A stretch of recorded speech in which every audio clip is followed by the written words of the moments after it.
Hello, everybody. Welcome to the class. Today we're going to learn about modal verbs.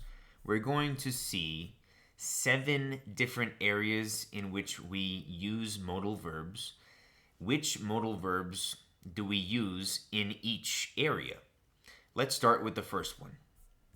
The first area in which we use modal verbs is when something is very likely, when something is probable, very probable. We can use should and must. For example, it's 11:30 at night. He should be asleep by now. Or it's 11:30 at night. He must be asleep by now. It's very probable that he is asleep by now. It's 11:30 at night. Another example. Look at those clouds. They're so dark. It will probably rain today. We can say, it should rain today.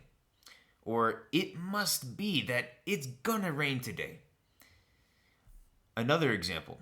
I called him, but he didn't answer. He must be busy working. He must be. It's very probable. Or we can say, he should be working at this time. He should be working at this time. So it's very probable. Another example. The child is an excellent student. The parents of that child should be very proud because he's doing so well in school. They must be so proud. My wife works hard doing housework. She must be very tired after cleaning and cooking all day. Or, she should be very tired after cleaning and cooking all day. The second area in which we use modal verbs is when something is possible. Not necessarily probable, but it is possible. We use the modal verbs might and may. For example, do you see the clouds? It might rain today.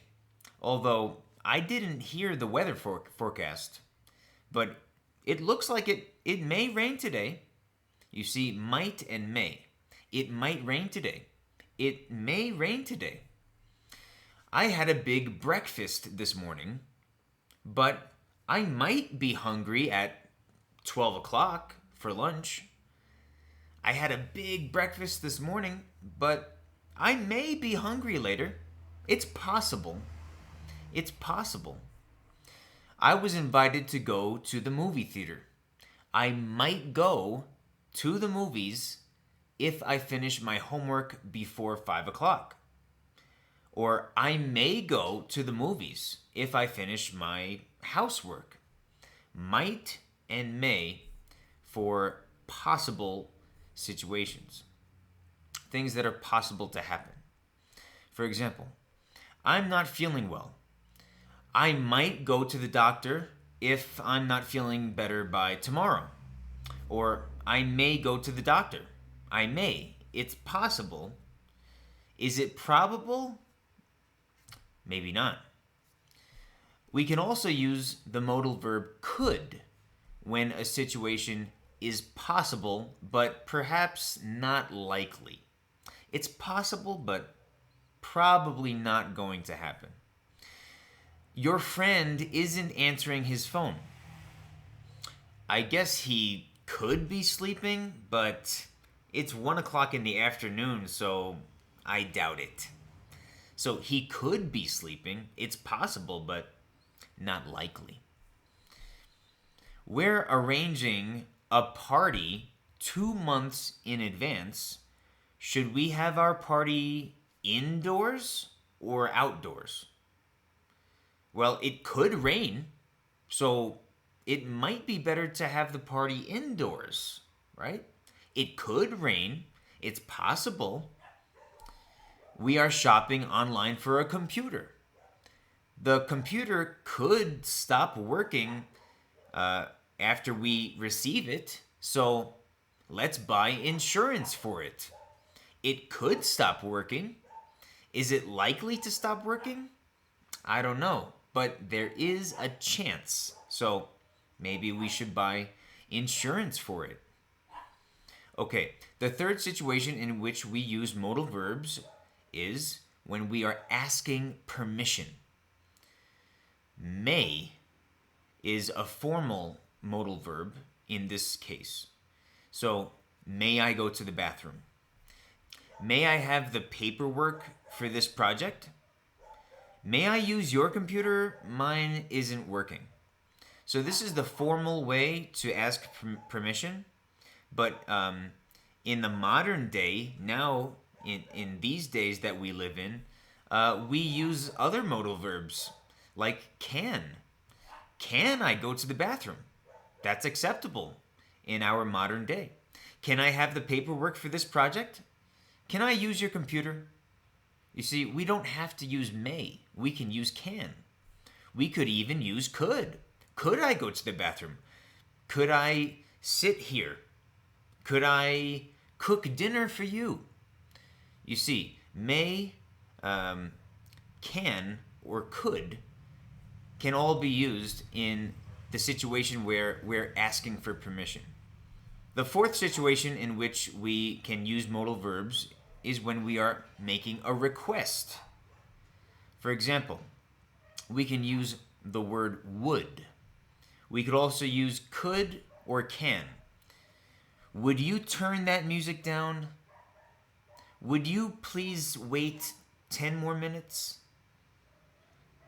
Could you turn that music down? We could use would or could or can, right? Can you turn that music down? Can you help me with something? Would you help me with something? Could you help me with something? Can you meet me at the restaurant? Could you meet me at the restaurant? Would you meet me at the restaurant? So we can use would, could, or can when we're requesting something. Okay, let's go on to the fifth situation in which we can use modal verbs. We can use the modal verb should when we are giving suggestions or advice to someone. For example, you should start exercising more. Or, I think we should finish the job today.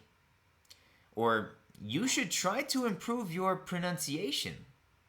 You shouldn't go to sleep so late. So when we're giving suggestions or advice, we can use the modal verb should.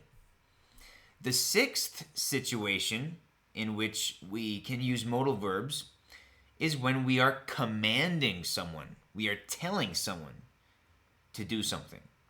We can use must, have to, or need to. For example, you must wash your hands before you eat. You have to go to your room. You need to be here before 9 o'clock. When we are commanding someone, we use must, have to, and need to. The seventh situation in which we use modal verbs that we will discuss in this video is when we are obligated, or when we have to do something out of necessity. For example, when we are obligated to pay our taxes, right? You can say, you have to pay your taxes, or you need to wear a seatbelt while driving, or you must obey the law, right? So these are all situations in which we can use modal verbs. I hope this video was helpful. Can you try to use these different modal verbs in different scenarios in your life? Try to make some sentences and post them in the comments below the video. I would love to read your sentences. If this video was helpful, please give it a like and subscribe to the channel and tell your friends about it so that they also can learn English. Thanks for watching. Bye-bye.